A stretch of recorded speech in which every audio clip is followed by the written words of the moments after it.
राजधानी भोपाल में भगवा पार्टी ने उत्तराखंड के पूर्व मंत्री और कांग्रेस नेता हरक सिंह रावत के खिलाफ प्रदर्शन किया और सिख समाज की मर्यादा और इतिहास को अपमानित करने का आरोप लगाया है। उत्तराखंड में कांग्रेस के पूर्व मंत्री हरक सिंह रावत द्वारा सिख समाज के पूर्वजों को लेकर की गई अभद्र टिप्पणी का विरोध तेज होता जा रहा है।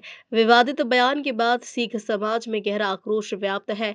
इसी के चलते राजधानी भोपाल में भगवा पार्टी के कार्यकर्ताओं ने बोर्ड ऑफिस चौराहे पर हरक सिंह रावत का पुतला जलाकर कड़ा विरोध दर्ज करवाया। प्रदर्शनकारियों का कहना है कि हरक सिंह रावत ने सिख समाज की मर्यादा और इतिहास का अपमान किया है, जिसे किसी भी कीमत पर बर्दाश्त नहीं किया जाएगा।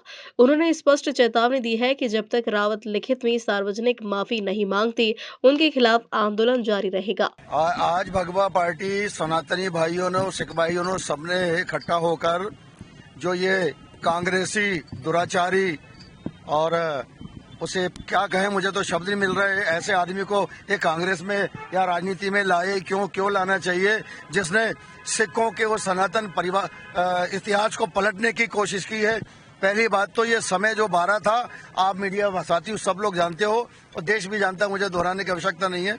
लेकिन वकीलों के जो उत्तराखंड में एक आंदोलन था, उसमें हंसते हुए टाइम देखकर जो एक सरदार जी से 12 बजे का मजाक उड़ाया है श्री रावत ने, और दूसरा बयान ये दिया है कि सिख भाई मुगलों का सामना नहीं कर पाते थे जब सनातनी की बहन बेटियों को गजनी के बाजार में ले जाते थे। तो इन्होंने जो इतिहास बदलने की कोशिश की है, उसका हमने विरोध किया है और करते रहेंगे।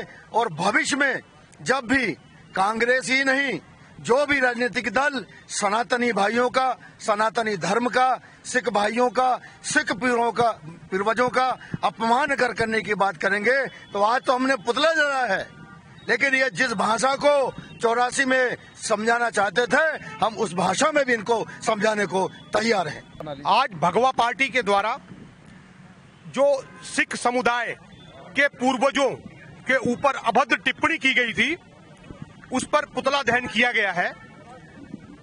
कांग्रेस पूर्व से ही सनातन के विरोधी रही है। कांग्रेस के द्वारा हमेशा सनातनियों को तोड़ा गया है जाति पात भेदभाव के नाम से। कांग्रेस ने हमेशा ओबीसी, एससी, एसटी, जैन, पंडित, सरदार और अन्य भागों में बांटकर राज किया है। उसी का एक छोटा नमूना था जो आज सिख समुदाय के कुछ लोगों पर अभद्र टिप्पणी हुई, उनके पूर्वजों पर टिप्पणी हुई। दुर्भाग्य हमारा यह है कि सनातन सिखों की वजह से बचा हुआ है, हिंदू धर्म सिखों की वजह से बचा हुआ है, ये इतिहास बताता है। हम जानते हैं, सब जानते हैं कि राष्ट्र में सनातन कैसे बचा था, सिखों ने कितनी आहुतियां दी थी, कितना बलिदान दिया था। पर बड़े शर्म की बात है, कांग्रेस और कांग्रेस से जुड़े हुए कुछ लोग हमेशा से अभद्रता करते हैं। कहीं ब्राह्मण, बनिया, ठाकुर और अन्य जातों में लोग कर बांटकर, तोड़कर राज करने की कोशिश करते हैं। आप पूर्व से देखिए, जब देश आजाद हुआ था, जवाहरलाल नेहरू थे, गांधी जी थे, इंदिरा गांधी थी, किसी न किसी बहाने से तोड़ा है। आपको पता है सिख समुदाय के साथ कितनी बर्बरता हुई थी, जब एक इंदिरा गांधी की हत्या की वजह से लाखों सिखों को मारा गया था। यह एक कांग्रेस की मानसिकता का उदाहरण है।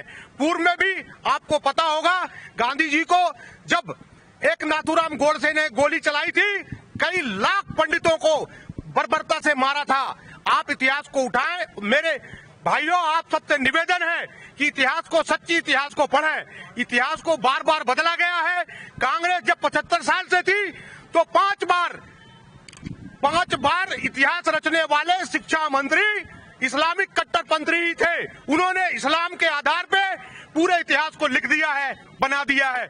आज इसी की वजह है भारत कई टुकड़ों में टूट चुका है और टूटने की कगार पे है। मेरा निवेदन है, आप सबसे इतिहास को अच्छी तरह पढ़ें, समझें और सोचें समझें। मेरा निवेदन है सभी सिख भाइयों से, आप अपना मन छोटा ना करें। सारा सनातन आपके साथ है, पूरा भारत आपके साथ है, ये पूरा भारतवर्ष आपका है।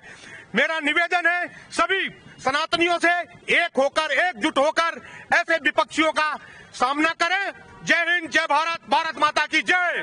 भोपाल से उमेश यादव की रिपोर्ट।